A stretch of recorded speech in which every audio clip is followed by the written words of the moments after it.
ikut aku masuk ke laboratorium Petrusida agar mengetahui macam-macam analisa di laboratorium. Di sini aku sedang menganalisa nitrogen pada produksi daging, dan di sini sampel dimasukkan ke dalam labu ukur yang kemudian dibilas dengan aquades sampai sampel tidak ada yang menempel di dinding. Kemudian ditambahkan aquades sampai tanda batas. Kemudian saya sedang menganalisa produk yang dinamakan sidametrin dalam skala laboratorium dengan menggunakan alat yang bernama agitator.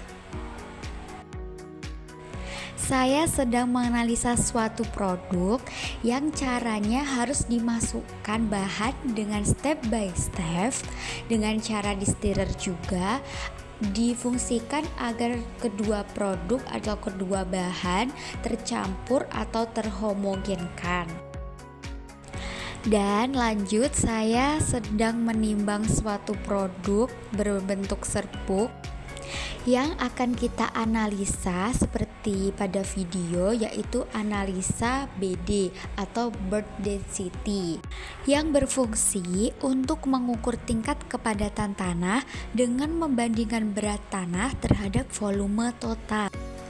Saya sedang menimbang suatu bahan untuk dijadikan analisa, yaitu analisa pembuatan sabun cuci tangan atau sabun cair. Yang kemudian setelah bahan sudah ditimbang, kemudian di stirrer menggunakan alat yang dinamakan agitator sampai benar-benar homogen. Saya di sini sedang menganalisa produk sidajos yang tahapannya kita harus menimbang dulu bahan step by step yang akan kita analisa, yaitu dengan cara duplo, yaitu kita akan menimbang bahan sebanyak 2 kali agar keduanya mendapatkan spesifik yang akan kita buat perbandingan mana data yang lebih baik dan lebih akurat pastinya. Setelah ditimbang, keduanya harus di stirrer dengan bersamaan dan dengan kecepatan yang sama agar mengetahui mana produk yang cepat larut agar keduanya dapat untuk dibandingkan. Saya sedang menganalisa SG atau analisis spesifik gravity pada produk sidamin. Fungsi dari SG yaitu proses penentuan perbandingan antara massa jenis atau zat dengan massa jenis air pada suhu yang sama, dan ditunggu untuk hasil akhir sampai parameternya tetap. Saya di sini sedang menganalisis yaitu analisa warna. Yang pertama yaitu kita harus menimbang urea sebanyak 250 gram.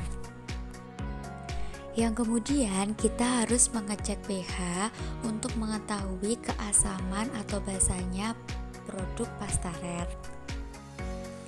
Dan di sini kita menunggu sampai benar-benar angka di pH itu akan berhenti. Lalu kemudian kita ambil 0,2 mili untuk dimasukkan ke dalam pupuk urea yang sudah kita timbang. Dalam tahap proses penuangan ini harus benar-benar hati-hati dan teliti. Setelah itu, kita akan mengocok atau menge-shake sampai benar-benar warna atau pasta red tercampur pada urea. Setelah semua warna tercampur pada pupuk urea, kemudian pupuk urea warna dimasukkan ke dalam alat yang bernama chromometer untuk dicek dan untuk diketahui deltanya. Fungsi dari alat chromometer sendiri yaitu digunakan untuk mengukur warna suatu objek dengan mengukur parameternya. Dan pastikan saat pengukuran alat menggunakan kronometer harus sesuai dengan prosedurnya dan kemudian akan terbaca dan diketahui. Sekian video dari saya, terima kasih.